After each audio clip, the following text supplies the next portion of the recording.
Buenas noches, estimado profesor Jonathan Plasencia Lescano. Mi nombre es Carlos Santisteban, del curso de Problemas y Desafíos en el Perú Actual, de la sección 25706. Y a través de este video voy a explicar mi punto de vista sobre si fue beneficiosa o no la reforma agraria en el Perú, siguiendo esta estructura. ¿Sí? En cuanto a la introducción, la reforma agraria en Perú fue un proceso relacionado con la redistribución de tierras, impulsado por tres leyes promulgadas en el 63, 65 y 69. Siendo la del 69 la que más impacto tuvo en nuestro país a cargo del gobierno de Juan Velasco Alvarado, quien puso fin al gamonalismo, haciendas y el peonaje, que tuvo su apogeo en el gobierno de Belaúnde. Desde el año 69, el gobierno adoptó diversas medidas para modificar la distribución de tierras. Una de estas fue el decreto ley 17716, que buscaba reformar la estructura de propiedad agraria y reemplazar los sistemas de latifundio y minifundio por un modelo más equitativo, más igualitario para todos. La reforma se ejecutó mediante la expropiación de tierras.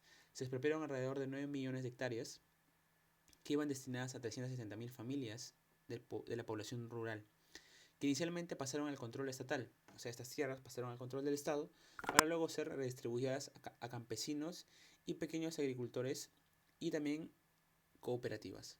Los propietarios expropiados tenían derecho a recibir una compensación basada en una valorización realizada por el Estado. Es decir, si yo tenía eh, mi campo, en este caso, el Estado valorizaba en cuánto tenía, cuánto de valor tenía, para luego este monto sea pagado a mi persona, llamémosle un bono, que era pagado en un lapso de 20 a 30 años de parte del Estado, ¿no?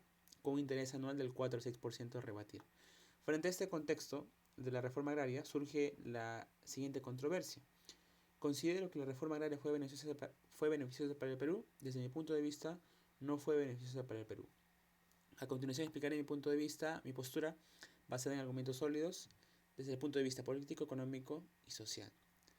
Desde el punto de vista político, podemos referirnos de que la expropiación de tierras, en este caso, generó un fuerte rechazo entre las élites terratenientes y otros sectores económicos afectados. Esta resistencia llevó a un clima de polarización política, con un aumento en las tensiones entre diferentes grupos sociales.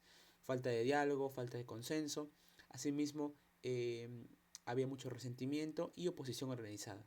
La falta de resultados tangibles y la insatisfacción con el proceso de reforma llevaron a una creciente radicalización de ciertos sectores sociales.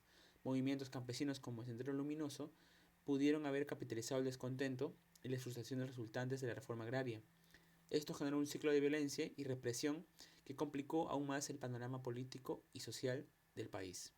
Desde el punto de vista económico, fomentar unidades autogestionarias en el ámbito rural, es decir, asociaciones que asuman por completo las decisiones de la empresa, esto ocurría justamente en el marco económico, porque al haber designado o al haber encargado de las tierras a campesinos, se invertían los roles. Un problema inicial que surgió, previsible dentro de la nueva estructura agraria, fue el conflicto entre campesinos y técnicos, que ahora estaban bajo su supervisión. Es decir, antes los campesinos trabajaban para los técnicos o por los capacitados, ahora los roles se invertían. Los técnicos estaban bajo supervisión de los campesinos en la reforma agraria. Este cambio era precisamente lo que buscaba la reforma agraria, aunque era en un área en la que se anticipaba la aparición, obviamente, de problemas. La primera reacción fue notable. ¿Qué pasó? Fuga de técnicos hacia otros sectores económicos o al extranjero. Los conocimientos y habilidades de estos profesionales se convirtieron en un recurso escaso, en un recurso que el Perú necesitaba. Esto era crucial en los primeros momentos de la reforma. La habitual y conocida queja de los campesinos sobre la falta de preparación y experiencia de los nuevos técnicos se incentificaba ahora más que nunca, debido a la llegada de nuevos profesionales que intentaban adaptarse a esta realidad. Toda esta inestabilidad ocasionó la disminución de productividad, puesto que tuvo repercusiones en la economía peruana en su conjunto. La caída en la producción de alimentos y productos agrícolas afectó la seguridad alimentaria y generó dependencia de importaciones, lo que impactó negativamente en la balanza comercial. Además, el estancamiento del sector agrícola podría haber contribuido a la inflación y al aumento de precios de los alimentos. Entre el año 70 y 80 pasamos de tener el índice de contribución de la productividad con respecto al crecimiento del PBI agropecuario en la región a contribuir de forma negativa. es decir, los porcentajes se invirtieron de forma negativa para nuestro país. Y eso también en parte a la falta de inversión en tecnología. Desde el punto de vista social, las tierras expropiadas por la reforma agraria eran entregadas a los adjudicarios, que se comprometían a pagar en el plazo antes indicado. Es decir, el Estado se comprometía a pagar en este caso, a los dueños de las empresas o dueños de los campos, en este caso de los cultivos, en el lapso que ya he indicado anteriormente.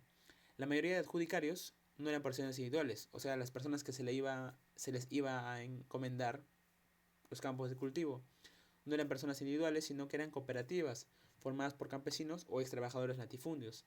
Las más reconocidas eran el CAP, las cooperativas agrarias de producción, o las AIS, que eran las sociedades agrícolas de interés social.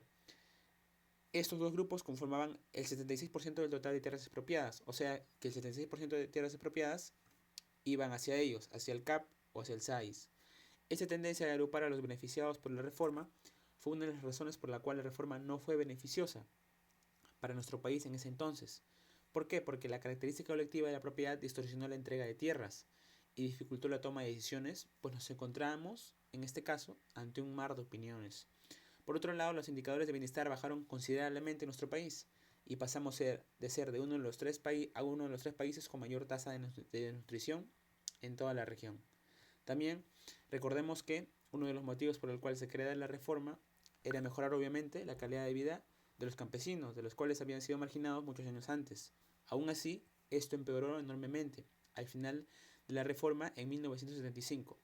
En este caso, la canasta alimenticia, que equivalía en el año 75, en el año 71, cuando la canasta alimenticia equivalía a 27 horas de trabajo, en el año 85 equivalía a 89 horas de trabajo. Entonces, ante esta estadística o ante este dato podemos ver la gravedad de la reforma agraria en el aspecto social.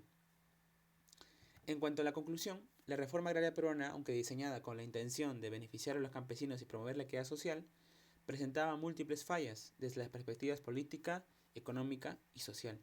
Desde un enfoque político, la implementación de la reforma generó inestabilidad y conflictos entre diversos sectores, debilitando las estructuras y gobernanza, afectando la cohesión social. Económicamente, la transición a la propiedad colectiva resultó en una caída de la producción agrícola y una gestión ineficiente de los recursos, pues los campesinos no sabían cómo dirigir, cómo liderar estas empresas, lo que perjudicó la economía rural y limitó el desarrollo sostenible del sector agrario.